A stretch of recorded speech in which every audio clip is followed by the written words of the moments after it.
नमस्कार बच्चों।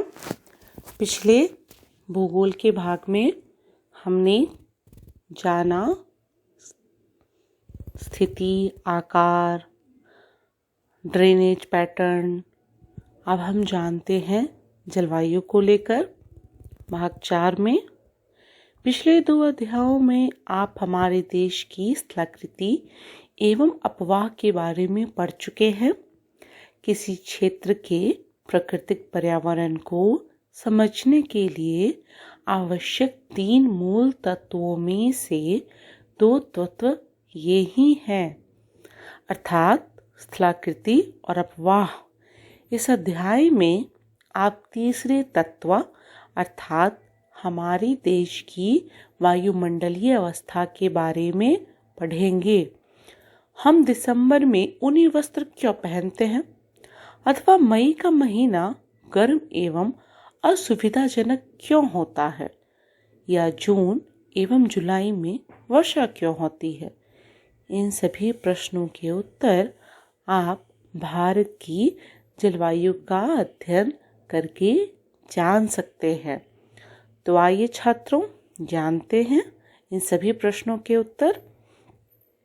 एक विशाल क्षेत्र में लंबी समय अवधि लगभग 30 वर्ष से अधिक में मौसम की अवस्थाओं तथा विविधताओं का कुल योग ही जलवायु है। मौसम एक विशेष समय में एक क्षेत्र में वायुमंडल की अवस्था को बताता है। मौसम तथा जलवायु के तत्व जैसे तापमान, वायुमंडलीय दाब, पवन, आर्द्रता तथा वर्षण एक ही होते हैं।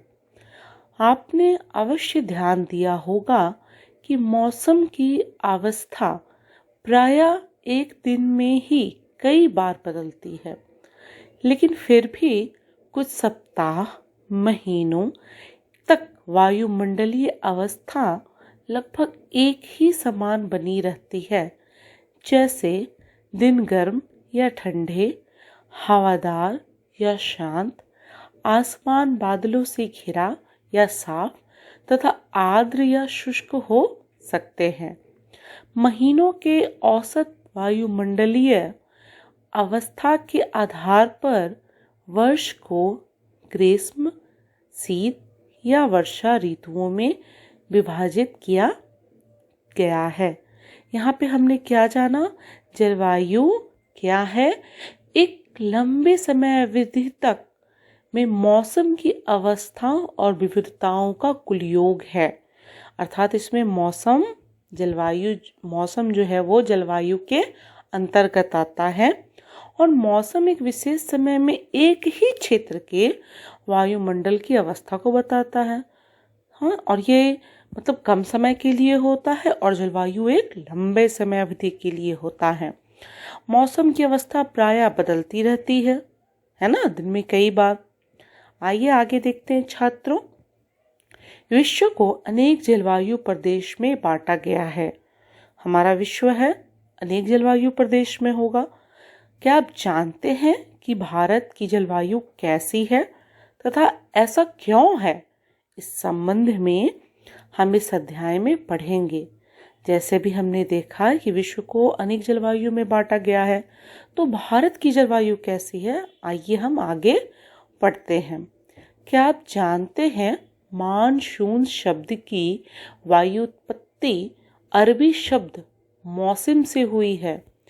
जो मानसून शब्द है वो मौसम शब्द से आया है, और ये मौसम शब्द कहाँ से आया है? ये एक अरबी शब्द है जिसका शाब्दिक अर्थ है मौसम। मानसून का अर्थ एक वर्ष के दौरान वायु की दिशा में ऋतु के अनुसार परिवर्तन है। अर्थात एक वर्ष में वायु की दिशा है, जो उसके अनुसार ऋतु में जो परिवर्तन होता है वही मानसून होता है। भारत की जलवायु को मानसूनी जलवायु कहा जाता है।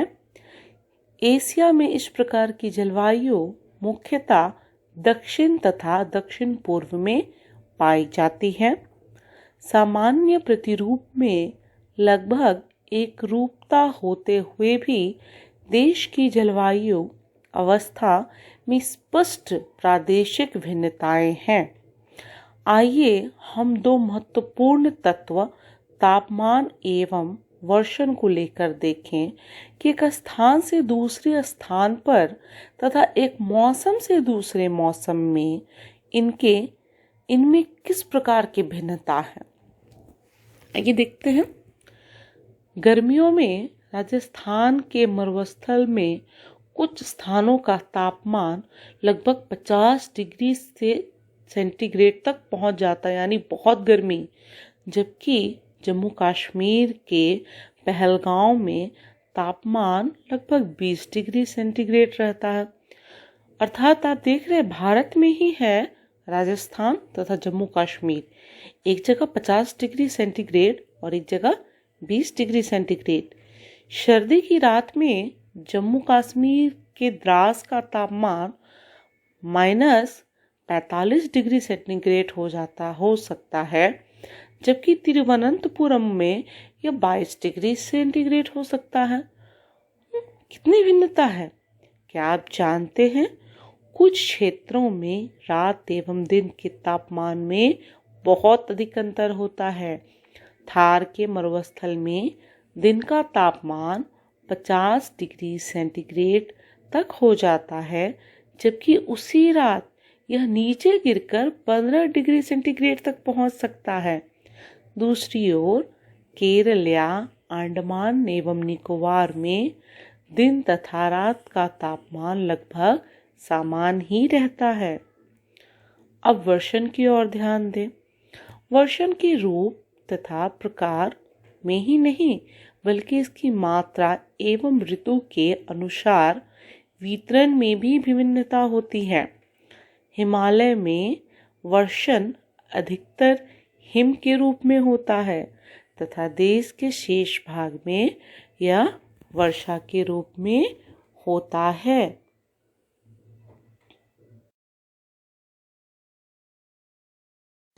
वार्षिक वर्षण में भिन्नता मेघालय में 400 सेंटीमीटर से लेकर लद्दाख एवं पश्चिमी राजस्थान में यह 10 सेंटीमीटर से भी कम होती है।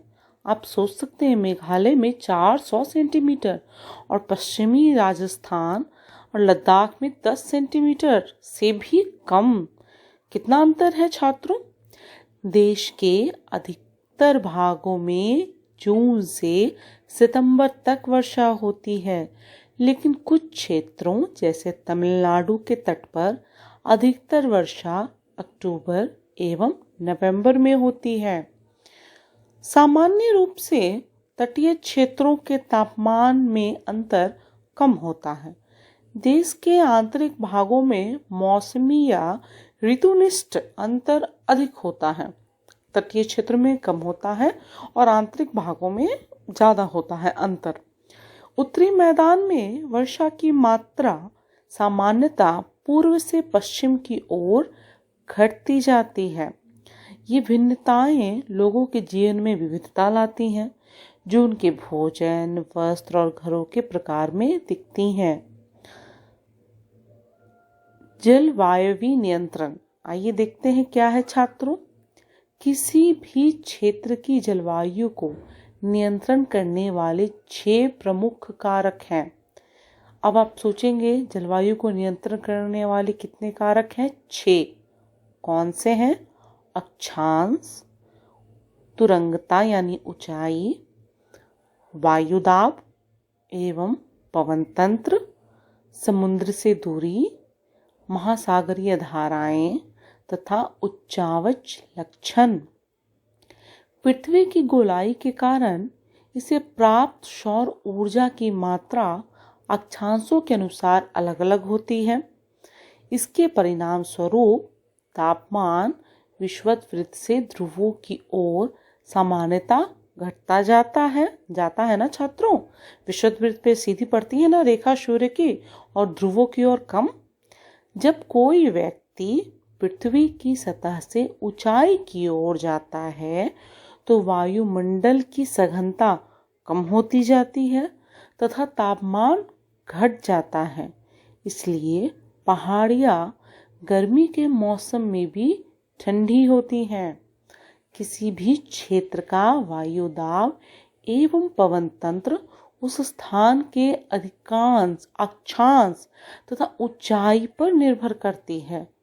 मतलब किसी भी क्षेत्र का वायु दाब और पवन तंत्र जो है उस स्थान के अक्षांश तथा ऊंचाई पर निर्भर करती है। इस प्रकार यह तापमान एवं वर्षा के वितरण को प्रभावित करता है। समुद्र का जलवायु पर समकारी प्रभाव पड़ता है। जैसे जैसे समुद्र की दूरी बढ़ती है यह प्रभाव कम होता जाता है और लोग विषम मौसमी अवस्थाओं को महसूस करते हैं। अर्थात समुद्र के पास कम प्रभाव नजर आता है, लेकिन जैसे जैसे आप समुद्र से दूर जाएंगे तो आपको ये प्रभाव दिखने लगेगा। इसे महाद्वीपीय अवस्था, गर्मी में बहुत अधिक गर्म तथा सर्दी में बहुत अधिक ठंडा कहते हैं। महासागरीय धाराएं समुद्र से तट की ओर चलने वाली हवाओं के साथ तटीय क्षेत्रों की जलवायु को प्रभावित करती हैं। उदाहरण के लिए कोई भी तटीय क्षेत्र जहां गर्म या ठंडी जलधाराएं बहती हैं और वायु की दिशा समुद्र से तट की ओर हो, तब वह तट गर्म या ठंडा हो जाएगा। अंत में किसी स्थान की जलवायु को निर्धारित करने में उच्चावच की भी महत्वपूर्ण भूमिका होती है। ऊंचे पर्वत ठंडे अथवा गर्म वायु को अवरोधित करते हैं। यदि उनकी ऊंचाई इतनी हो कि वे वर्षा लाने वाली वायु के रास्ता रोकने में सक्षम होते हैं तो वे उस क्षेत्र में वर्षा का कारण भी बन सकते हैं। पर्वतों के पवन विमुख ढाल अपेक्षाकृत सूखे रह जाते हैं। भारत की जलवायु को प्रभावित करने वाले कारक को आइए छात्र देखते हैं। अक्षांश। कर्कवृत्त देश के मध्य भाग, पश्चिम में कच्सकेरन से लेकर पूर्व में मिजोरम से होकर गुजरती है। कर्क रेखा गुजरती है ना भारत के बीचों बीच। देश का लगभग आधा भाग कर्कवृत्त के दक्षिण में स्थित है, जो उष्णकटिबंधीय क्षेत्र है। कर्कवृत्त के उत्तर में स्थित शेष भाग उपोष्ण कटिबंधीय है।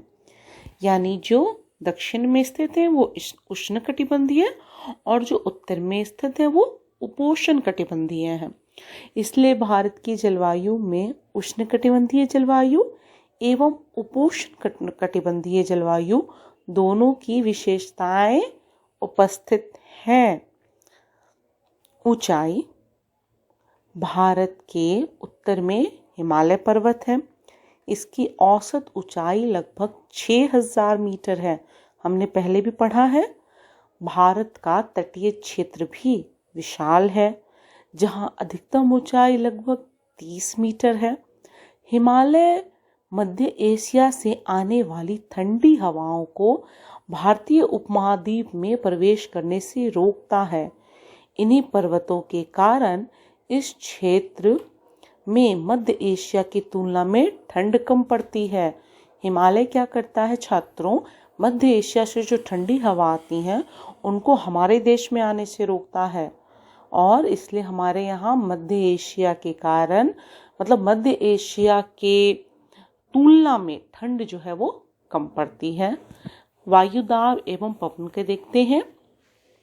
भारत में जलवायु तथा संबंधित मौसमी अवस्थाएं निम्नलिखित वायुमंडलीय अवस्थाओं से संचालित होती हैं। वायुदाब एवं धरातलीय पवनें, ऊपरी वायु परिसंचरण तथा पश्चिमी चक्रवाती विक्षोभ एवं उष्णकटिबंधीय चक्रवात। आइए देखते हैं ये सब क्या है। भारत उत्तर पूर्वी व्यापारिक पवनों यानी ट्रेड विंड वाले क्षेत्र में स्थित है। ये पवनें उत्तरी गोलार्ध के उपोष्ण कटिबंधीय उच्च दाब पट्टियों से उत्पन्न होती हैं। ये दक्षिण की ओर बहती हैं। कोरियोलिस बल के कारण दाहिनी ओर विक्षेपित होकर विषुवतीय निम्न दाब वाले क्षेत्रों की ओर बढ़ती हैं। सामान्यतः इन पवनों में नमी की मात्रा बहुत कम होती है, क्योंकि ये स्थलीय भागों पर उत्पन्न होती एवं बहती हैं। क्योंकि ये स्थलीय भागों पर होती हैं, इसलिए इनमें नमी क्या होती है, बहुत कम होती है। इनमें पानी की मात्रा बिल्कुल भी कम होती ही नहीं है, स्थलीय भागों से ये बहती हैं। इसलिए इन पवनों के द्वारा वर्षा कम या नहीं होती है। इस प्रकार भारत को शुष्क क्षेत्र होना चाहिए, लेकिन ऐसा नहीं है। देखिए क्यों। कोरियोलिस बल क्या है, पहले देखें। पृथ्वी के घूर्णन के कारण उत्पन्न आभासी बल को कोरियोलिस बल कहते हैं। इस बल के कारण पवनें उत्तरी गोलार्ध में दाहिनी ओर तथा दक्षिणी गोलार्ध में बाईं ओर विक्षेपित हो जाती हैं। इसे फेरल का नियम भी कहा जाता है। भारत की वायुदाब एवं पवन तंत्र अद्वितीय है। शीत ऋतु में हिमालय के उत्तर में उच्च दाब होता है।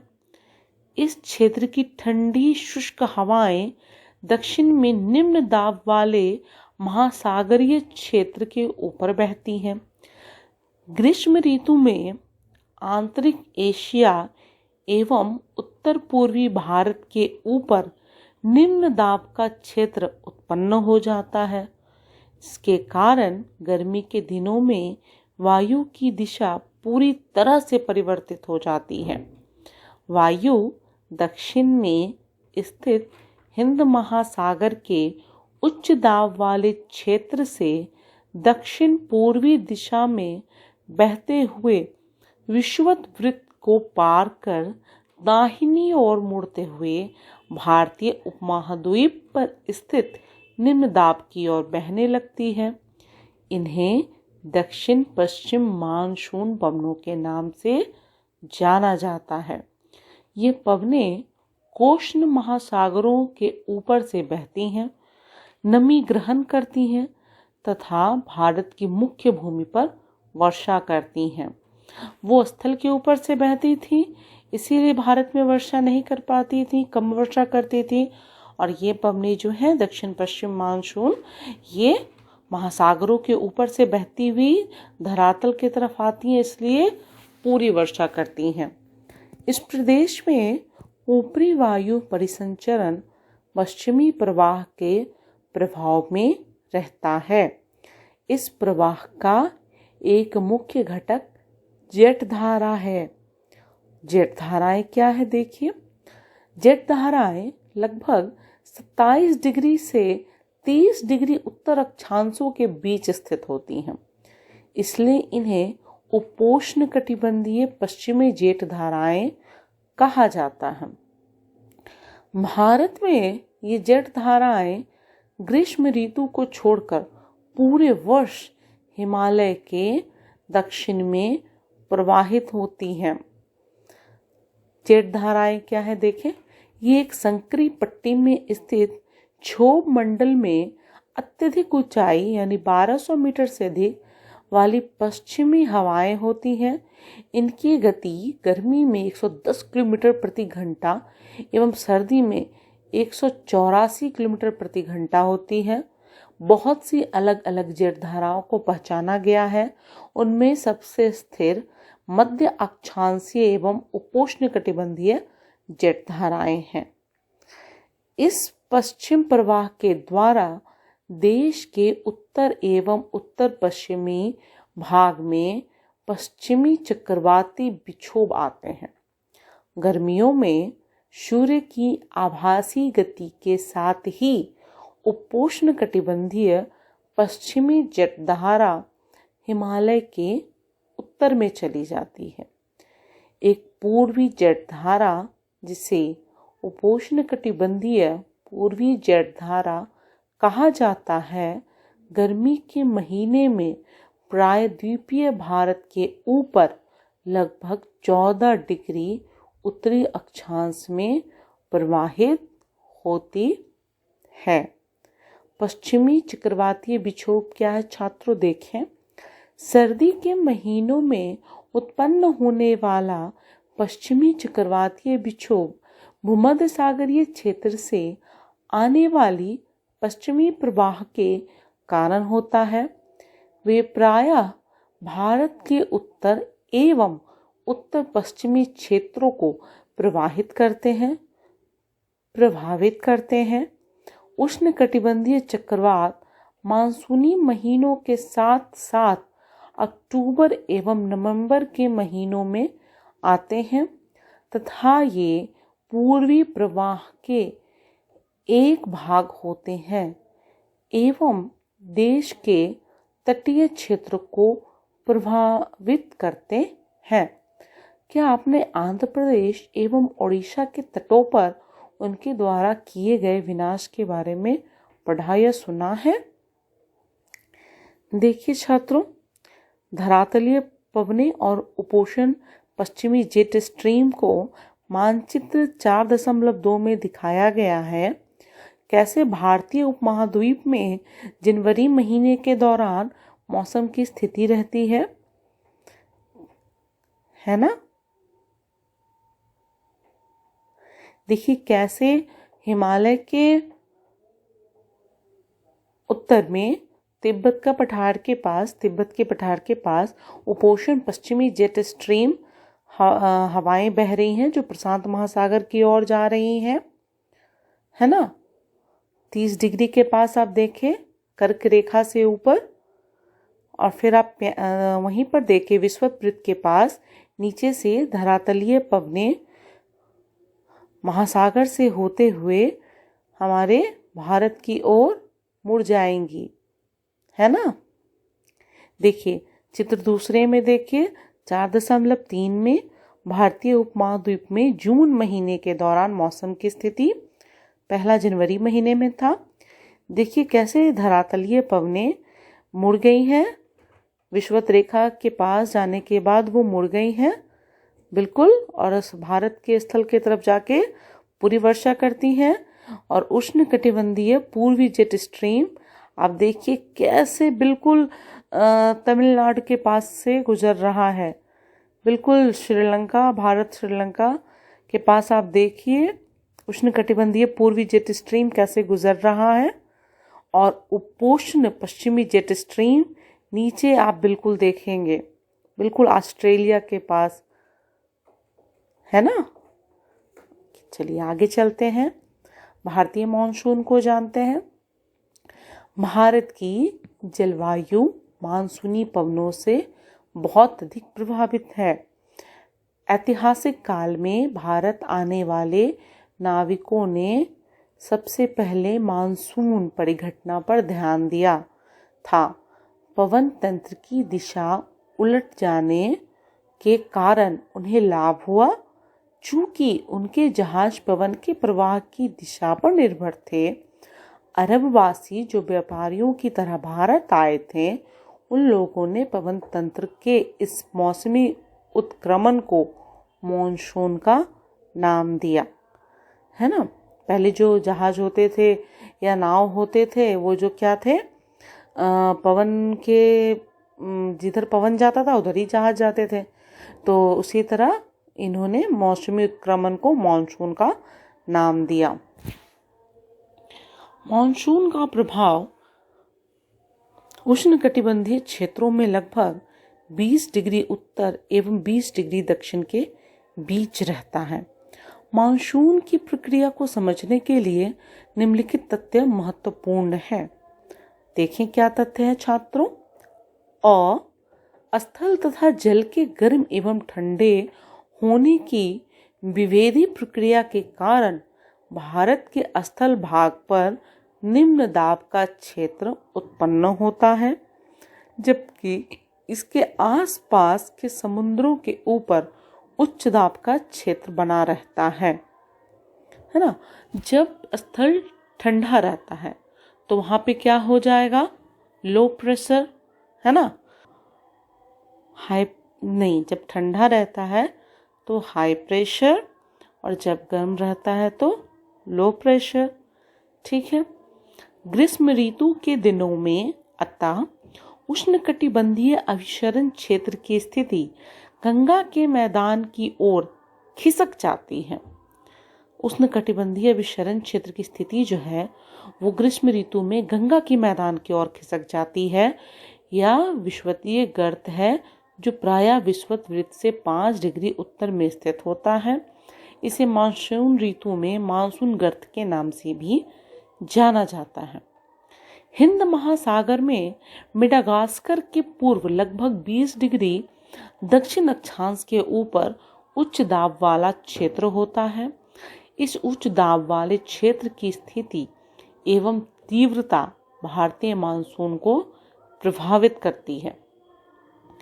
ग्रीष्म ऋतु में तिब्बत का पठार बहुत अधिक गर्म हो जाता है, जिसके परिणाम स्वरूप पठार के ऊपर समुद्र तल से लगभग 9 किलोमीटर की ऊंचाई पर तीव्र ऊर्ध्वाधर वायु धाराओं एवं उच्च दाब का निर्माण होता है ना। जब पवनें गर्म हो जाती हैं तो हाई प्रेशर हो जाता है। ग्रीष्म ऋतु में हिमालय के उत्तर पश्चिमी जेट धाराओं का तथा भारतीय प्रायद्वीप के ऊपर उष्णकटिबंधीय पूर्वी जेट धाराओं का प्रभाव होता है। आइए देखते हैं अंत उष्णकटिबंधीय अभिसरण क्षेत्र क्या है। ये विषुवतीय अक्षांशों में विषुवत गर्त एवं निम्न दाब का क्षेत्र होता है। यहीं पर उत्तर पूर्वी एवं दक्षिण पूर्वी व्यापारिक पवनें आपस में मिलती हैं। यह अभिसरण क्षेत्र विषुवत वृत्त से लगभग समानांतर होता है, लेकिन सूर्य की आभासी गति के साथ साथ यह उत्तर या दक्षिण की ओर खिसकता है। ठीक है छात्रों। इसके अतिरिक्त दशाओं में परिवर्तन भी मानसून को प्रभावित करता है। सामान्यतः जब दक्षिण प्रशांत महासागर के उष्णकटिबंध पूर्वी भाग में उच्च दाब होता है, तब हिंद महासागर के उष्णकटिबंधीय पूर्वी भाग में निम्न दाब होता है। लेकिन कुछ विशेष वर्षों में वायु दाब की स्थिति विपरीत हो जाती है तथा पूर्वी प्रशांत महासागर के ऊपर हिंद महासागर की तुलना में निम्न दाब का क्षेत्र बन जाता है। दाब की अवस्था में इस नियतकालिक परिवर्तन को दक्षिणी दोलन के नाम से जाना जाता है।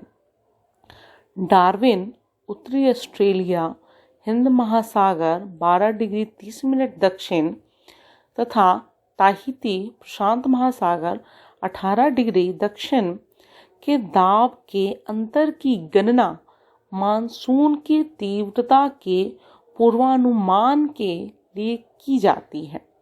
अगर दाब का अंतर ऋणात्मक है तो इसका अर्थ होगा औसत से कम तथा विलंब से आने वाला मानसून। एल नीनो दक्षिण दोलन से जुड़ा हुआ एक लक्षण है। यह एक गर्म समुद्री धारा है जो पेरू की ठंडी धारा के स्थान पर प्रत्येक 2 या 5 वर्ष के अंतराल में पेरू तट से होकर बहती है। दाब की अवस्था में परिवर्तन का संबंध एल नीनो से है, इसलिए इस परिघटना को ENSO एल नीनो दक्षिणी दोलन कहा जाता है। एल नीनो क्या है देखें। ठंडी पेरू जलधारा के स्थान पर अस्थायी तौर पर गर्म जलधारा के विकास को एल नीनो का नाम दिया गया है। एल नीनो स्पेनिश शब्द है जिसका अर्थ बच्चा तथा जो कि बेबी क्राइस्ट को व्यक्त करता है। क्योंकि यह धारा क्रिसमस के समय बहना शुरू करती है, एल नीनो की उपस्थिति समुद्र की सतह के तापमान को बढ़ा देती है तथा उस क्षेत्र में व्यापारिक पवनों को स्थिर कर देती है। ठीक है, अब मानसून का आगमन एवं वापसी देखते हैं। मानसून आती है ना भारत में, उसका आगमन देखते हैं क्या है। व्यापारिक पवनों के विपरीत मानसूनी पवनें नियमित नहीं हैं, लेकिन ये स्पंदमान प्रकृति की होती हैं। उष्णकटिबंधीय समुद्रों के ऊपर प्रवाह के दौरान ये विभिन्न वायुमंडलीय अवस्थाओं से प्रभावित होती हैं। मॉनसून का समय जून के आरंभ से लेकर मध्य सितंबर तक 100 से 120 दिनों के बीच होता है। कब से होता है? जून से आरंभ होकर मध्य सितंबर 100 से 120 दिनों के बीच होता है। इसके आगमन के समय सामान्य वर्षों में अचानक वृद्धि हो जाती है तथा लगातार कई दिनों तक यह जारी रहता है। इसे मानसून प्रस्फोट, मानसून का फटना कहते हैं तथा इसे मानसून पूर्व बौछारों से पृथक किया जा सकता, कहा जा सकता है। मानसून के पूर्व की बौछारें अचानक वृद्धि जो हो जाती है इस वजह से। सामान्यतः जून के प्रथम सप्ताह में मॉनसून भारतीय प्रायद्वीप के दक्षिण छोर में प्रवेश करता है। इसके बाद यह दो भागों में बंट जाता है, अरब सागर शाखा एवं बंगाल की खाड़ी शाखा, है ना। अरब सागर शाखा 10 दिन बाद 10 जून के आसपास मुंबई पहुंचती है। यह एक तीव्र प्रगति है। बंगाल की खाड़ी शाखा भी तीव्रता से आगे की ओर बढ़ती है तथा जून के प्रथम सप्ताह में असम पहुंच जाती है। ऊंचे पर्वतों के कारण मॉनसून पवनें पश्चिम में गंगा के मैदान की ओर मुड़ जाती हैं। मध्य जून तक अरब सागर शाखा सौराष्ट्र, कच्छ एवं देश के मध्य भागों में पहुंच जाती है। अरब सागर शाखा एवं बंगाल की खाड़ी शाखा दोनों गंगा के मैदान में उत्तर पश्चिम भाग में आपस में मिल जाती हैं। दिल्ली में सामान्यतः मॉनसूनी वर्षा बंगाल की खाड़ी शाखा से जून के अंतिम सप्ताह लगभग 29 जून तक होती है। जुलाई के प्रथम सप्ताह एवं मानसून पश्चिमी उत्तर प्रदेश, पंजाब, हरियाणा तथा पूर्वी राजस्थान में पहुंच जाता है।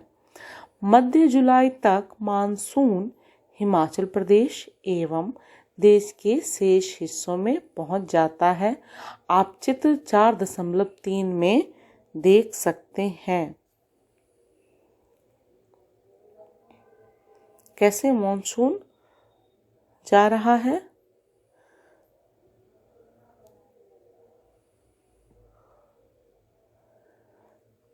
मानसून की वापसी अपेक्षाकृत एक क्रमिक प्रक्रिया है। चित्र 4.4 में देखेंगे, जो भारत के उत्तर पश्चिमी राज्यों से सितंबर में प्रारंभ हो जाती है। यानी सितंबर में मानसून वापस होने शुरू होते हैं। मध्य अक्टूबर तक मानसून प्रायद्वीप के उत्तर भाग से पूरी तरह पीछे हट जाता है। प्रायद्वीप के दक्षिण आधे भाग में वापसी की गति तीव्र होती है। दिसंबर के प्रारंभ तक देश के शेष भाग से मानसून की वापसी हो जाती है ना। द्वीपों पर मानसून की सबसे पहली वर्षा होती है। यह क्रमशः दक्षिण से उत्तर की ओर अप्रैल और अंतिम सप्ताह से लेकर मई के प्रथम सप्ताह तक होती है। मानसून की वापसी भी क्रमशः दिसंबर के प्रथम सप्ताह से जनवरी के प्रथम सप्ताह तक उत्तर से दक्षिण की ओर होती है। इस समय देश का शेष भाग शीत ऋतु के प्रभाव में होता है। अब आइए देखते हैं ऋतुओं को। मानसूनी जलवायु की विशेषता एक विशिष्ट मौसमी प्रतिरूप होता है। एक ऋतु से दूसरे ऋतु में मौसम की अवस्थाओं में बहुत अधिक परिवर्तन होता है। विशेषकर देश के आंतरिक भागों में ये परिवर्तन अधिक मात्रा में परिलक्षित होते हैं, अर्थात दिखते हैं। तटीय क्षेत्रों के तापमान में बहुत अधिक भिन्नता नहीं होती, मैंने पहले भी बताया आपको। यद्यपि यहाँ वर्षा के प्रारूपों में भिन्नताएं होती हैं। आप अपने क्षेत्र में कितने प्रकार की ऋतुओं का अनुभव करते हैं? भारत में मुख्यतः 4 ऋतुओं को पहचाना जा सकता है। ये है शीत ऋतु, ग्रीष्म ऋतु, कुछ क्षेत्रीय विविधताओं के साथ मानसून के आगमन तथा वापसी का काल, है ना। आइए जाने शीत ऋतु। उत्तरी भारत में शीत ऋतु मध्य नवंबर के आरंभ होकर फरवरी तक रहती है। भारत के उत्तरी भाग में देखिए चित्र 4.4 में मानसून का आगमन दिखा रहा है ना। जून से कैसे चेन्नई के पास है तिरुवनंतपुरम, फिर 5 जून को बैंगलोर, फिर 10 जून को हैदराबाद। फिर आप इधर देखिए, ये तो अरब सागर हुआ। इधर बंगाल की खाड़ी को 5 जून को असम के तरफ जाता हुआ बांग्लादेश को काटते हुए, फिर 1 जून को शिलोंग, है ना, 25 मई को म्यांमार के तरफ। यानी दोनों अरब सागर और बंगाल की खाड़ी दोनों तरफ से मानसूनी पवनें जो उठती हैं, मानसून जो आता है ना। दिसंबर एवं जनवरी सबसे ठंडे महीने होते हैं। तापमान दक्षिण से उत्तर की ओर बढ़ने पर घटता जाता है। पूर्वी तट पर चेन्नई का औसत तापमान 24 डिग्री सेल्सियस से 25 डिग्री सेल्सियस के बीच होता है, जबकि उत्तरी मैदान में यह 10 डिग्री सेल्सियस से 15 डिग्री सेल्सियस के बीच होता है। दिन गर्म तथा रातें ठंडी होती हैं। उत्तर में तुषारपात सामान्य है तथा हिमालय के ऊपरी ढालों पर हिमपात होता है। इस ऋतु में देश में उत्तर पूर्वी व्यापारिक पवनें प्रवाहित होती हैं। ये स्थल से समुद्र की ओर बढ़ती हैं तथा इसलिए देश के अधिकतर भाग में शुष्क मौसम होता है। इन पवनों के कारण कुछ मात्रा में वर्षा तमिलनाडु के तट पे होती है। किन पवनों के कारण? उत्तर पूर्वी व्यापारिक पवनों के कारण तमिलनाडु में ठंड के समय वर्षा होती है। देश के उत्तरी भाग में एक कमजोर उच्च दाब का क्षेत्र बन जाता है, जिससे हल्की पवनें इस क्षेत्र से बाहर की ओर प्रवाहित होती हैं। उच्च दाब से प्रवाहित होकर ये पवन पश्चिम तथा उत्तर पश्चिम से गंगा घाटी में बहती हैं। सामान्यतः इस मौसम में आसमान साफ, तापमान तथा आर्द्रता कम एवं पवनें स्थिर तथा परिवर्तित होती हैं। शीत ऋतु में उत्तरी मैदानों में पश्चिमी एवं उत्तर पश्चिमी से चक्रवाती विक्षोभ का अंतर्वाह विशेष लक्षण है। यह कम दाब वाली प्रणाली भूमध्य सागर एवं पश्चिम एशिया के ऊपर उत्पन्न होती है तथा पश्चिमी पवनों के साथ भारत में प्रवेश करती है। इसके कारण शीतकाल में मैदानों में वर्षा होती है तथा पर्वतों पर हिमपात, जिसकी उस समय बहुत अधिक आवश्यकता होती है।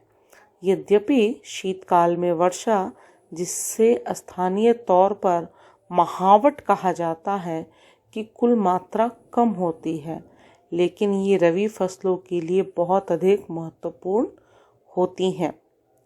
प्रायद्वीपीय भागों में शीत ऋतु स्पष्ट नहीं होते हैं।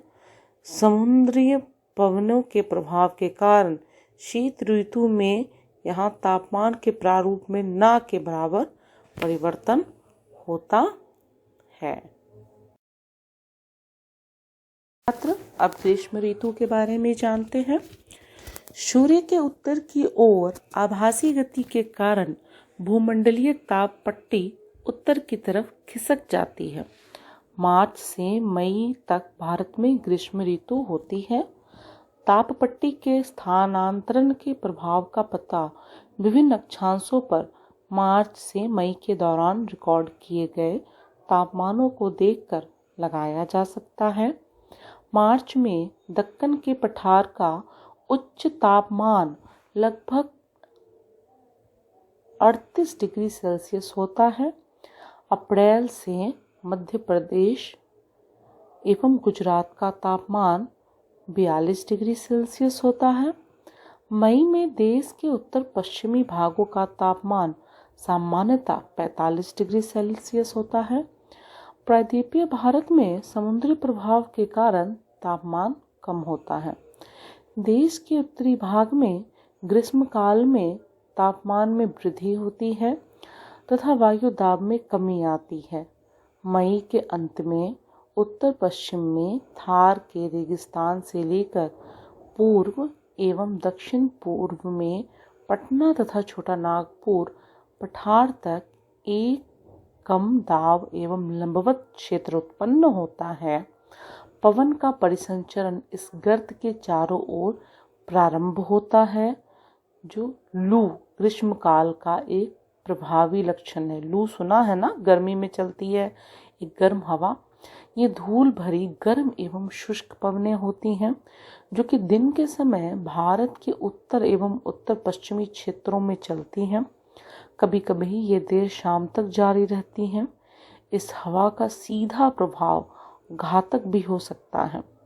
उत्तरी भारत में मई महीने के दौरान सामान्यतः धूल भरी आंधियां आती हैं।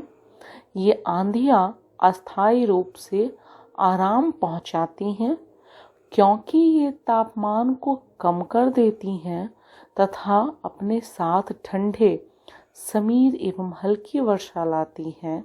इस मौसम में कभी कभी तीव्र हवाओं के साथ गरज वाली मूसलाधार वर्षा भी होती है। इसके साथ प्रायः हिमवृष्टि भी होती है। वैशाख के महीने में होने के कारण पश्चिम बंगाल में इसे काल बैशाखी कहा जाता है।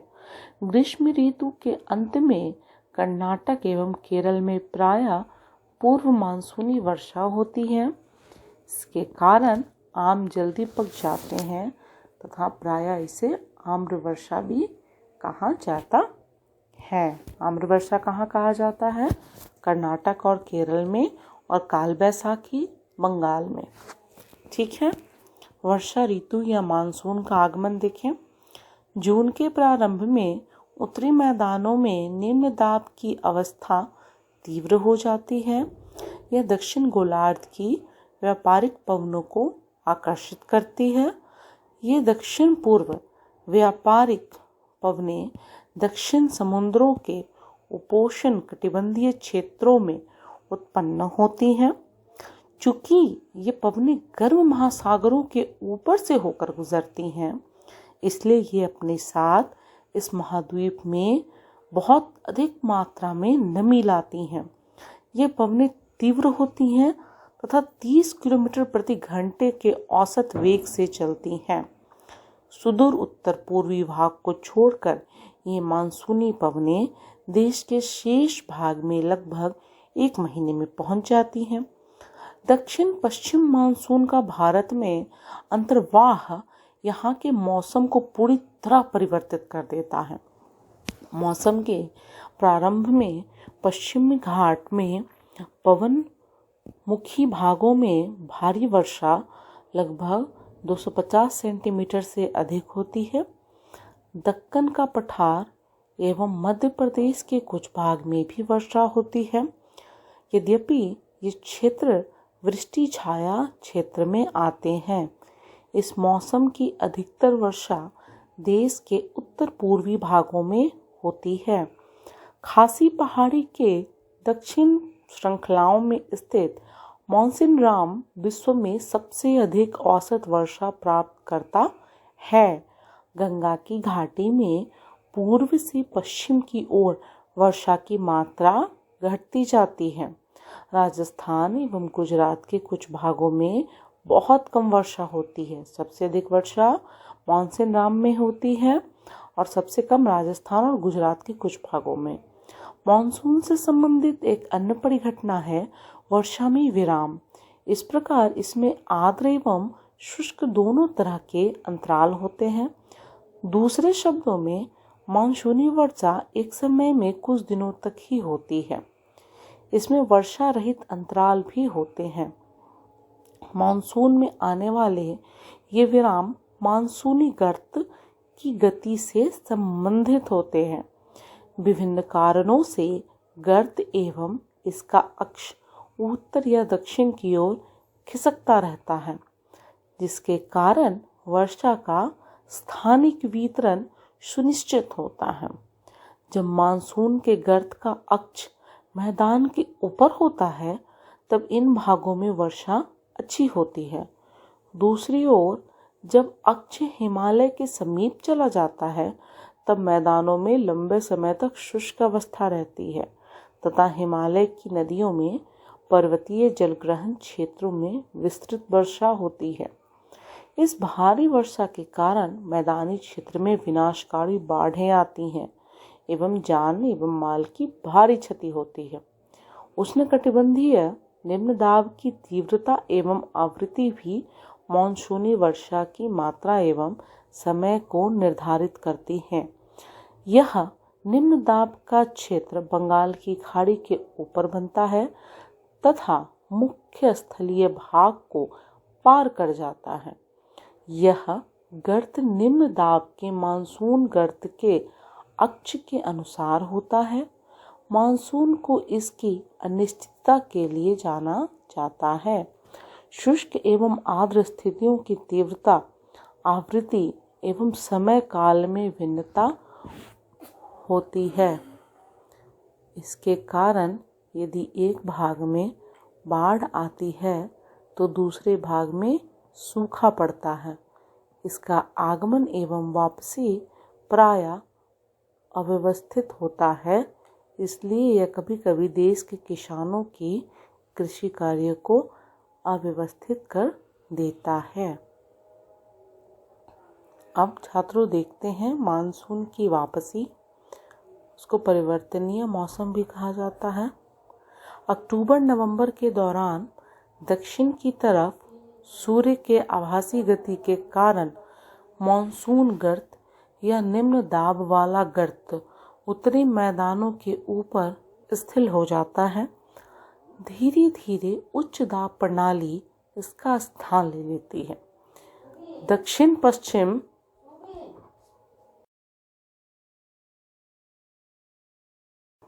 पश्चिम मानसून स्थिर हो जाते हैं तथा धीरे धीरे पीछे की ओर हटने लगते हैं। अक्टूबर के प्रारंभ में मानसून पवनें उत्तर के मैदान से हट जाती हैं। अक्टूबर एवं नवंबर का महीना गर्म वर्षा ऋतु से शीत ऋतु में परिवर्तन का काल होता है। मानसून की वापसी से आसमान साफ एवं तापमान में वृद्धि हो जाती है। दिन का तापमान उच्च होता है जबकि रातें ठंडी एवं सुहावनी होती हैं। स्थल अभी भी आर्द्र होता है। उच्च तापमान एवं आर्द्रता वाली अवस्था के कारण दिन का मौसम असह्य हो जाता है। इसे सामान्यतः क्वार की उमस के नाम से जाना जाता है। अक्टूबर में उत्तरार्ध में विशेषकर उत्तरी भारत में तापमान तेजी से गिरने रहता है। क्या आप जानते हैं मानसून राम विश्व की सबसे अधिक वर्षा वाला क्षेत्र है तथा स्टेलगमाइट एवं स्टेलेक्टाइट गुफाओं के लिए प्रसिद्ध है। नवंबर के प्रारंभ में उत्तर पश्चिम भारत के ऊपर निम्न दाब वाली अवस्था बंगाल की खाड़ी पर स्थानांतरित हो जाती है। यह स्थानांतरण चक्रवाती निम्न दाब से संबंधित होता है जो कि अंडमान सागर के ऊपर उत्पन्न होता है। ये चक्रवात सामान्यतः भारत के पूर्वी तट को पार करते हैं, जिनके कारण व्यापक एवं भारी वर्षा होती है। ये उष्णकटिबंधीय चक्रवात प्रायः विनाशकारी होते हैं। यहाँ देखिए मानचित्र में 4.6 में मौसमी वर्षा जून से सितंबर में दिखाया गया है। कहाँ अधिक वर्षा होती है? 400 से अधिक वर्षा को ब्लू कलर से दिखाया गया है, 200 से 400 बैंगनी कलर में, 100 से 200 सेंटीमीटर वर्षा आसमानी कलर में, फिर और हल्के स्काई कलर में, फिर और लाइट कलर, फिर 0 से 20 जो है वो बिल्कुल सफ़ेद कलर में दिखाया गया है। आप देखेंगे ब्लू कलर 400 से अधिक आप देख रहे हैं। इधर मानसून राम आप देखिए इधर पूर्व की तरफ दिखाया जा रहा है ना, बिल्कुल। और फिर आप देखिए 4.7 में वार्षिक वर्षा जो होती है, ये जो है पहली वाली वो जून से सितंबर तक, और ये जो वार्षिक वर्षा होती है उसमें दिखाया गया है। यहाँ पर भी पूर्वी तरफ ज़्यादा वर्षा होती है पूर्वी भारत में, और इधर पश्चिमी घाट की तरफ ज़्यादा वर्षा होती है ना छात्रों, क्लियर है? अब आगे हम लोग बढ़ते हैं। उष्णकटिबंधीय चक्रवात प्रायः विनाशकारी होते हैं। गोदावरी, कृष्णा एवं कावेरी नदियों के सघन आबादी वाले डेल्टा प्रदेशों में अक्सर चक्रवात आते हैं, जिसके कारण बड़े पैमानों पर जान एवं माल की क्षति होती है। कभी कभी ये चक्रवात उड़ीसा, पश्चिम बंगाल एवं बांग्लादेश के तटीय क्षेत्रों में भी पहुंच जाते हैं। कोरोमंडल तट पर अधिकतर वर्षा इन्हीं चक्रवातों तथा अवदाबों से होती है।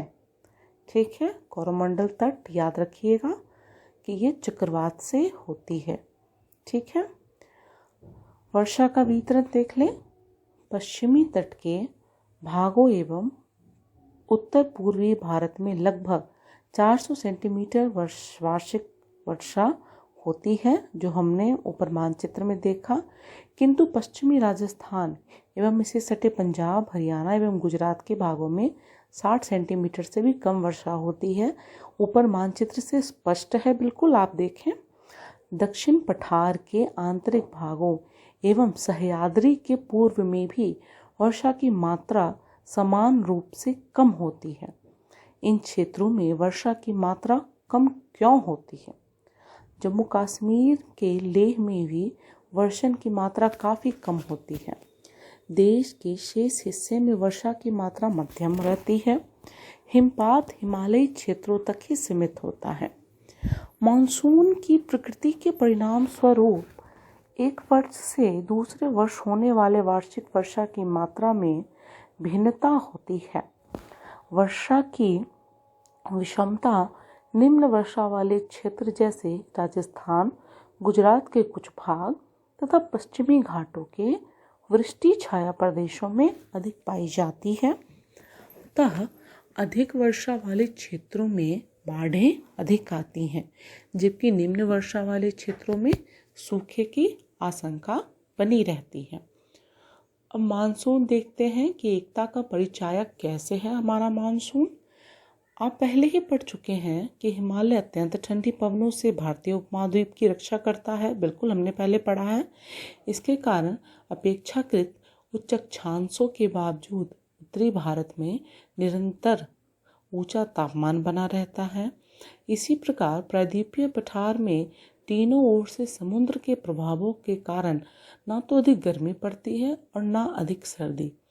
इस समकारी प्रभाव के कारण तापमान की दशाओं में बहुत कम अंतर पाए जाते हैं, परंतु फिर भी भारतीय प्रायद्वीप पर मानसून की एकता का प्रभाव बहुत ही स्पष्ट है।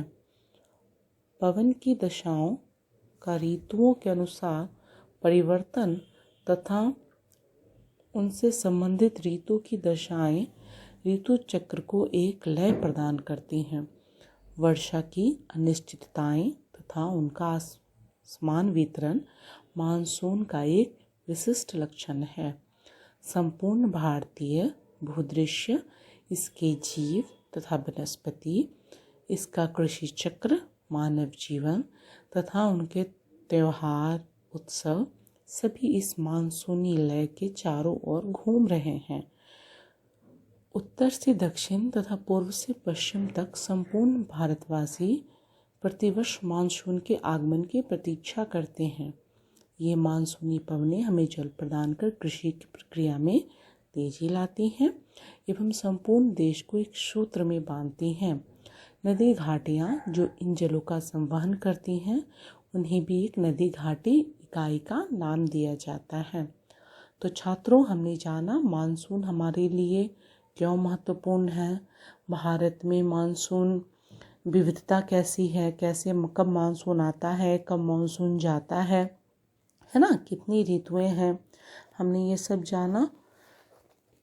तो इसी के साथ धन्यवाद छात्रों, फिर मिलते हैं आगे के पाठ में। धन्यवाद। वायु के प्रश्नोत्तर को कर लेते हैं। नीचे दिए गए स्थानों में किस स्थान पर विश्व में सबसे अधिक वर्षा होती है? उत्तर है मानसिनराम। ग्रीष्म ऋतु में उत्तरी मैदानों में बहने वाली पवन को निम्नलिखित में से क्या कहा जाता है? उत्तर है लू। निम्नलिखित में से कौन सा कारण भारत के उत्तर पश्चिम भाग में शीत ऋतु में होने वाली वर्षा के लिए उत्तरदायी है? उत्तर है मॉनसून की वापसी। प्रश्न चौथा, भारत में मॉनसून का आगमन निम्नलिखित में से कब होता है? उत्तर है जुलाई के प्रारंभ में। निम्नलिखित में से कौन सी भारत में शीत ऋतु की विशेषता है? उत्तर है गर्म दिन एवं ठंडी रातें। प्रश्न 2 पर आइए। निम्नलिखित प्रश्नों के उत्तर संक्षेप में दीजिए। भारत की जलवायु को प्रभावित करने वाले कौन कौन से कारक हैं?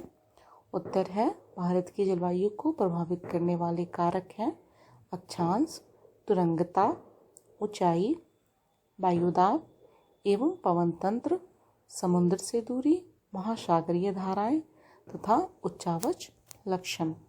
प्रश्न 2, भारत में मानसूनी प्रकार की जलवायु क्यों है?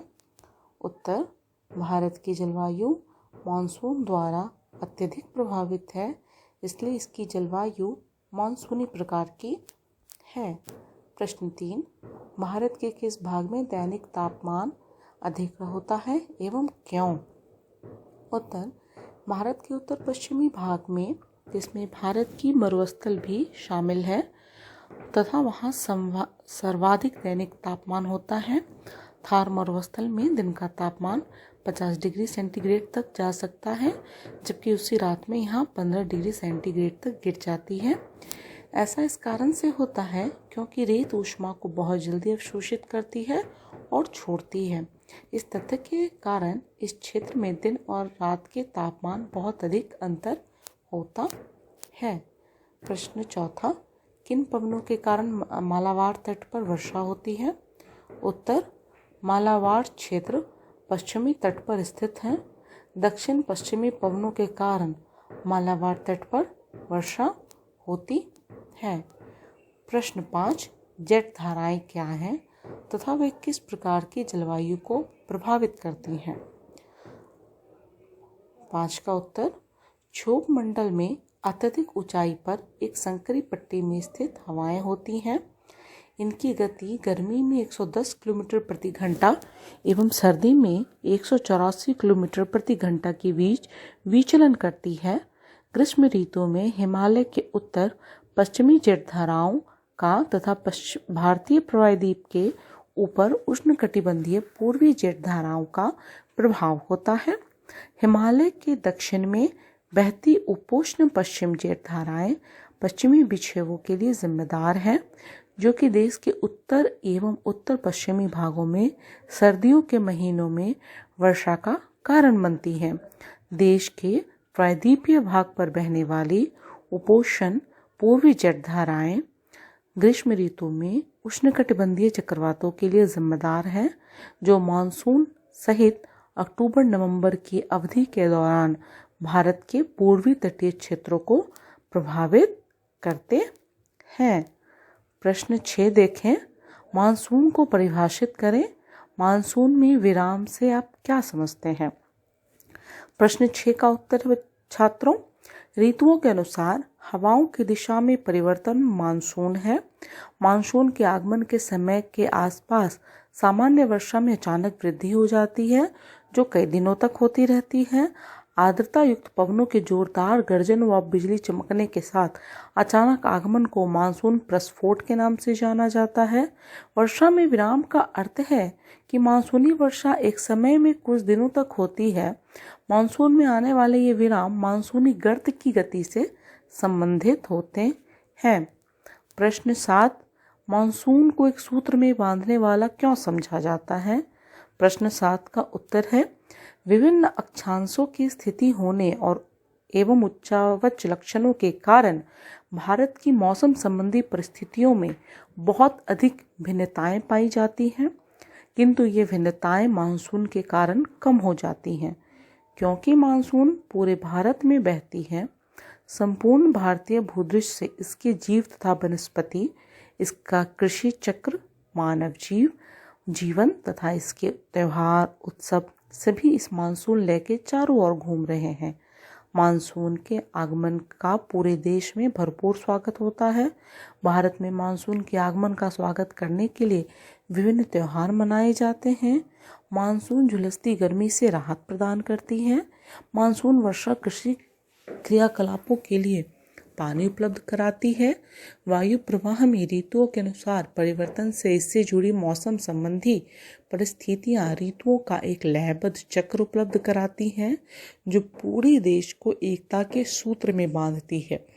ये मानसूनी पवनें हमें जल प्रदान कर कृषि की प्रक्रिया में तेजी लाती हैं एवं संपूर्ण देश को एक सूत्र में बांधती हैं। नदी घाटियाँ जो इन जलों का संवहन करती हैं, उन्हें भी एक नदी घाटी इकाई का नाम दिया जाता है। भारत के लोगों का संपूर्ण जीवन मानसून के इर्द गिर्द घूमता है, इसलिए मानसून को एक सूत्र में बांधने वाला समझा जाता है। प्रश्न 3, उत्तर भारत में पूर्व से पश्चिम की ओर वर्षा की मात्रा क्यों घटती जाती है? उत्तर, हवाओं में निरंतरता कम होती आर्द्रता के कारण उत्तर भारत में पूर्व से पश्चिम की ओर की वर्षा की मात्रा कम होती जाती है।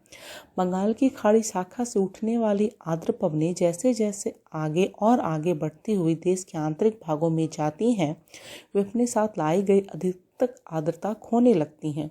परिणाम स्वरूप पूर्व से पश्चिम की ओर वर्षा धीरे धीरे घटने लगती है। राजस्थान एवं गुजरात के कुछ भागों में बहुत कम वर्षा होती है। प्रश्न 4, कारण बताएं। भारतीय उपमहाद्वीप में वायु की दिशा एवं मौसमी परिवर्तन क्यों होता है? उत्तर, पॉइंट 1, वायु की दिशा में मौसमी परिवर्तन कॉरियोलिस बल के कारण होती है। भारत उत्तर पूर्वी पवनों के क्षेत्र में आती है। ये पवनें उत्तरी गोलार्ध की उपोष्ण कटिबंधीय उच्च दाब पेटी से उत्पन्न होती हैं। ये दक्षिण की ओर बहती हैं। कॉरियोलिस बल के कारण दाहिनी ओर विक्षेपित होकर विषुवतीय निम्न दाब वाले क्षेत्र की ओर बढ़ती हैं। कॉरियोलिस बल को फैरल का नियम भी कहा जाता है तथा यह पृथ्वी के घूर्णन के कारण उत्पन्न होता है। यह उत्तर पूर्वी व्यापारिक पवनों को दक्षिण गोलार्ध में बाएं की ओर विक्षेपित कर देती है। पॉइंट 2, विषुवत रेखा को पार करने के उपरांत दक्षिण पूर्वीय व्यापारिक पवनें दक्षिण पश्चिम की ओर बहने लगती हैं और दक्षिण पश्चिमी मानसून के रूप में प्रायद्वीपीय भारत में प्रवेश करती हैं। ये पवनें गर्म महासागरों के ऊपर से बहते हुए आर्द्रता ग्रहण करती हैं और भारत की मुख्य भूमि पर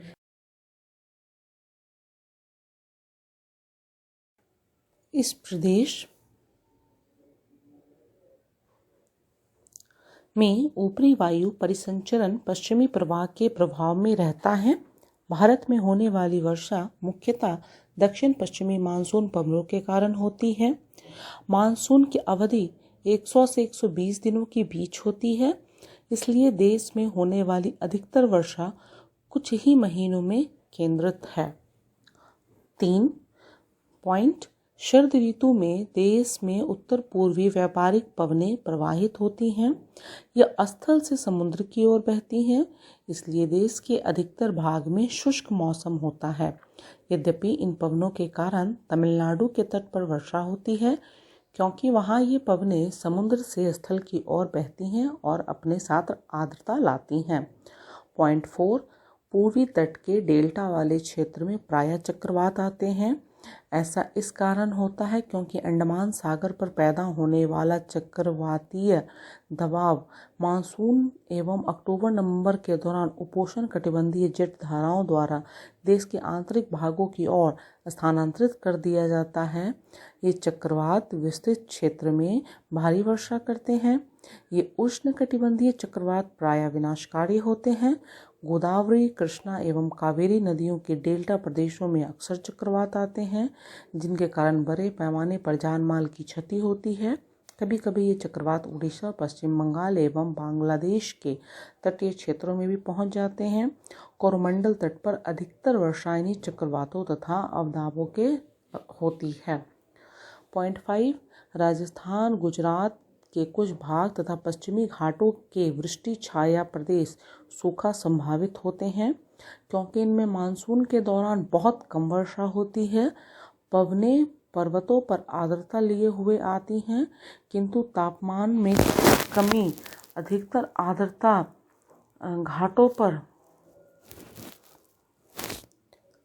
घाटों की पवनमुखी ढालों पर वर्षण के रूप में खो देती हैं, और जब वे पवन विमुखी ढाल पर पहुंचती हैं तब तक वे शुष्क हो चुकी होती हैं।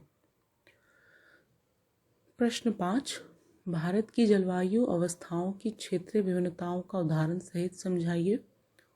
उत्तर उत्तर दिशा में हिमालय के निर्णायक प्रभाव तथा दक्षिण में महासागर होने के बावजूद भी तापमान, आर्द्रता एवं वर्षण में भिन्नताएं मौजूद हैं। देखें पॉइंट 1 उदाहरणतः गर्मियों में राजस्थान के कुछ क्षेत्रों में उत्तर पश्चिमी में तापमान 50 डिग्री सेल्सियस होता है, जबकि उसी समय देश के उत्तर में जम्मू कश्मीर के पहलगाम में तापमान 20 डिग्री सेल्सियस हो सकता है। सर्दियों की किसी रात में जम्मू कश्मीर के द्रास में तापमान 45 डिग्री सेल्सियस तक हो सकता है, जबकि तिरुवनंतपुरम में यह 22 डिग्री सेल्सियस हो सकता है। पॉइंट 2 अंडमान व निकोबार एवं केरल में दिन व रातें तापमान में बहुत कम भिन्नता होती है। पॉइंट 3 एक अन्य विभिन्नता वर्षण में है। जबकि हिमालय के ऊपरी भागों में वर्षण अधिकतर हिम के रूप में होता है, देश के शेष भागों में वर्षा होती है। मेघालय में 400 सेंटीमीटर से लेकर लद्दाख एवं पश्चिमी राजस्थान में वार्षिक वर्षण 10 सेंटीमीटर से भी कम होती है।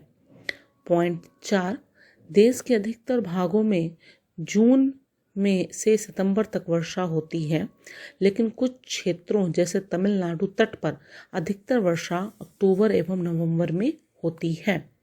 पॉइंट 5 उत्तरी मैदान में वर्षा की मात्रा सामान्यतः पूर्व से पश्चिम की ओर घटती जाती है। प्रश्न 6 मानसून अभिक्रिया की व्याख्या करें। उत्तर किसी भी क्षेत्र को वायु दाब एवं उसकी पवनें उस क्षेत्र की अक्षांशीय स्थिति एवं ऊंचाई पर निर्भर करती हैं। इस प्रकार यह तापमान एवं वर्षण के पैटर्न को भी प्रभावित करती हैं। भारत में जलवायु तथा संबंधित मौसमी अवस्थाएं निम्नलिखित वायुमंडलीय अवस्थाओं से संचारित होती हैं। क वायु दाब एवं धरातलीय पवनें उच्च वायुदाब क्षेत्र से कम वायुदाब क्षेत्र की ओर बहती हैं। सर्दियों में हिमालय से उत्तर में उच्च वायुदाब क्षेत्र होता है। ठंडी शुष्क हवाएं इस क्षेत्र से दक्षिण में सागर के ऊपर कम वायुदाब क्षेत्र की ओर बहती हैं। गर्मियों के दौरान मध्य एशिया के साथ साथ उत्तर पश्चिमी भारत के ऊपर कम वायुदाब क्षेत्र विकसित हो जाता है। परिणाम स्वरूप कम वायुदाब प्रणाली दक्षिण गोलार्ध की दक्षिण पूर्वी व्यापारिक पवनों को आकर्षित करती है। ये व्यापारिक पवनें विषुवत रेखा को पार करने के उपरांत कोरियोलिस बल के कारण दाहिनी ओर मुड़ते हुए भारतीय उपमहाद्वीप पर स्थित निम्न दाब की ओर बहने लगती हैं। विषुवत रेखा को पार करने के बाद ये पवनें दक्षिण पश्चिम दिशा में बहने लगती हैं और भारतीय प्रायद्वीप में दक्षिणी पश्चिमी मानसून के रूप में प्रवेश करती हैं। इन्हें दक्षिण पश्चिमी मानसून के नाम से जाना जाता है। ये पवनें गर्म महासागर के ऊपर से बहते हुए आर्द्रता ग्रहण करती हैं और भारत की मुख्य भूमि पर विस्तृत वर्षण लाती हैं। इस प्रदेश में ऊपरी वायु परिसंचरण पश्चिमी प्रवाह के प्रभाव में रहता है। भारत में होने वाली वर्षा मुख्यतः दक्षिण पश्चिमी मानसून पवनों से होती है। मानसून की अवधि 100 से 120 दिन के बीच होती है, इसलिए देश में होने वाली अधिकतर वर्षा कुछ ही महीनों में केंद्रित है। पॉइंट 2, जेट धाराएं। क्षोभ मंडल में अत्यधिक ऊंचाई पर एक संकरी पट्टी में स्थित हवाएं होती हैं। इनकी गति गर्मी में 110 किलोमीटर प्रति घंटा तथा सर्दी में 184 किलोमीटर प्रति घंटा के बीच विचलन करती हैं। हिमालय के उत्तर की ओर पश्चिमी जेट धाराओं की गतिविधियों एवं गर्मियों के दौरान भारतीय उपमहाद्वीप प्रायद्वीप पर बहने वाली पश्चिमी जेट धाराओं की उपस्थिति मानसून को प्रभावित करती है। जब उष्णकटिबंधीय पूर्वी दक्षिण प्रशांत महासागर में उच्च वायुदाब होता है तो उष्णकटिबंधीय पूर्वी हिंद महासागर में निम्न वायुदाब होता है, किंतु कुछ निश्चित वर्षों में वायुदाब परिस्थितियां विपरीत हो जाती हैं और पूर्वी प्रशांत महासागर में पूर्वी हिंद महासागर की अपेक्षाकृत निम्न वायुदाब होता है। दाब की अवस्था में इस नियतकालीन परिवर्तन को दक्षिणी दोलन के नाम से जाना जाता है। एल नीनो दक्षिणी दोलन से जुड़ा हुआ एक लक्षण है। यह एक गर्म समुद्री जलधारा है जो पेरू की ठंडी धारा के स्थान पर प्रत्येक 2 या 5 वर्ष के अंतराल में पेरू तट से होकर बहती है। दाब की अवस्था में परिवर्तन का संबंध एल नीनो से है। हवाओं में निरंतर कम होती आर्द्रता के कारण उत्तर भारत में पूर्व से पश्चिम की ओर वर्षा की मात्रा कम होती जाती है। बंगाल की खाड़ी शाखा से उठने वाली आर्द्र पवनें जैसे जैसे आगे की ओर बढ़ती हुई देश के आंतरिक भाग में जाती हैं, वे अपने साथ लाई गई अधिकतर आर्द्रता खोने लगती हैं। परिणाम स्वरूप पूर्व से पश्चिम की ओर वर्षा धीरे धीरे घटने लगती है। राजस्थान एवं गुजरात के कुछ भागों में बहुत कम वर्षा होती है। पॉइंट 3, पश्चिमी चक्रवाती विक्षोभ। हिमालय के दक्षिण से बहने वाली उपोष्ण कटिबंधीय पश्चिमी जेट धाराएं सर्दी के महीने में देश के उत्तर एवं उत्तर पश्चिमी भागों में उत्पन्न होने वाले पश्चिमी चक्रवाती विक्षोभों के लिए जिम्मेदार हैं। प्रश्न 7, शीत ऋतु की अवस्था एवं उसकी विशेषताएं बतलाएं। उत्तरी भारत में शीत ऋतु मध्य नवंबर से आरंभ होकर फरवरी तक रहती है। इस मौसम में आसमान प्रायः साफ रहता है, तापमान कम रहता है और मंद हवाएं चलती हैं। तापमान दक्षिण से उत्तर की ओर बढ़ने पर घटता जाता है। दिसंबर एवं जनवरी सबसे ठंडे महीने होते हैं। उत्तर में तुषारपात सामान्य है तथा हिमालय की ऊपरी ढालों में हिमपात होता है। इस ऋतु में देश में उत्तर पूर्वी व्यापारिक पवनें प्रवाहित होती हैं। यह स्थल से समुद्र की ओर बहती हैं तथा इसलिए देश के अधिकतर भाग में शुष्क मौसम होता है। इन पवनों के कारण कुछ मात्रा में वर्षा तमिलनाडु के तट पर होती है, क्योंकि वहाँ ये पवनें समुद्र से स्थल की ओर बहती हैं, जिससे ये अपने साथ आर्द्रता लाती हैं। देश के उत्तरी भाग में एक कमजोर उच्च दाब का क्षेत्र बनता है, जिसमें हल्की पवनें इस क्षेत्र से बाहर की ओर प्रवाहित होती हैं। उच्चावच से प्रवाहित होकर ये पवन पश्चिम तथा उत्तर पश्चिम से गंगा घाटी में बहती हैं। शीत ऋतु में उत्तरी मैदानों में पश्चिम एवं उत्तर पश्चिम से चक्रवाती विक्षोभ का अंतर्वाह विशेष लक्षण है। यह कम दाब वाली प्रणाली भूमध्य सागर एवं पश्चिम एशिया के ऊपर उत्पन्न होती है तथा पश्चिम पवनों के साथ भारत में प्रवेश करती है। इसके कारण शीतकाल में मैदानों में वर्षा होती है तथा पवनों पर हिमपात, जिसकी उस समय बहुत अधिक आवश्यकता होती है। यद्यपि शीतकाल में वर्षा की कुल मात्रा कम होती है, लेकिन ये रबी फसलों के लिए बहुत अधिक महत्वपूर्ण है। अंततः प्रश्न 8, भारत में होने वाली मानसूनी वर्षा एवं उसकी विशेषताएं बतलाएं। उत्तर, भारत में होने वाली मानसूनी वर्षा की विशेषताएं। पॉइंट 1, मानसून की अवधि जून से प्रारंभ होकर सितंबर के मध्य तक 100 से 120 दिन के बीच होती है। पॉइंट 2, इसके आगमन के आसपास सामान्य वर्षण में अचानक वृद्धि हो जाती है तो यह कई दिनों तक लगातार होती रहती है। आर्द्रता युक्त पवनों के जोरदार गर्जन व बिजली चमकने के साथ अचानक आगमन से मानसून प्रस्फोट के नाम से जाना जाता है। पॉइंट 3, मानसून में आई एवं शुष्क अवधि होती है जिन्हें वर्षण में विराम कहा जाता है। पॉइंट 4, वार्षिक वर्षा प्रतिवर्ष अत्यधिक भिन्नता होती है। पॉइंट 5, यह कुछ पवन विमुखी ढलानों एवं मरुस्थलों को छोड़कर भारत के शेष क्षेत्रों को पानी उपलब्ध कराती हैं। पॉइंट 6, वर्षा का वितरण भारतीय भूदृश्य में अत्यधिक असमान है। मौसम के प्रारंभ में पश्चिमी घाटों की पवनमुखी ढालों पर भारी वर्षा होती है, अर्थात 250 सेंटीमीटर से अधिक। दक्कन के पठार में वृष्टि छाया क्षेत्रों एवं मध्य प्रदेश, राजस्थान, गुजरात, लेह में बहुत कम वर्षा होती है। सर्वाधिक वर्षा देश के उत्तर पूर्वी क्षेत्रों में होती है। पॉइंट 7, उष्णकटिबंधीय दबाव की आवृत्ति एवं प्रबलता मानसून वर्षण की मात्रा एवं अवधि को निर्धारित करते हैं। पॉइंट 8, भारत के उत्तर पश्चिमी राज्यों से मानसून सितंबर के प्रारंभ में वापसी शुरू कर देती है। अक्टूबर के मध्य तक यह देश के उत्तरी हिस्सों में पूरी तरह लौट आती है और दिसंबर तक शेष भारत में मानसून लौट आता है। और पॉइंट 9, मानसून को इसकी अनिश्चितता के कारण भी जाना जाता है। जहां एक ओर यह देश के कुछ हिस्सों में बाढ़ ला देती है, वहीं दूसरी ओर यह देश के कुछ हिस्सों में सूखे के कारण बनती हैं। आपके सभी प्रश्नों के उत्तर के साथ धन्यवाद।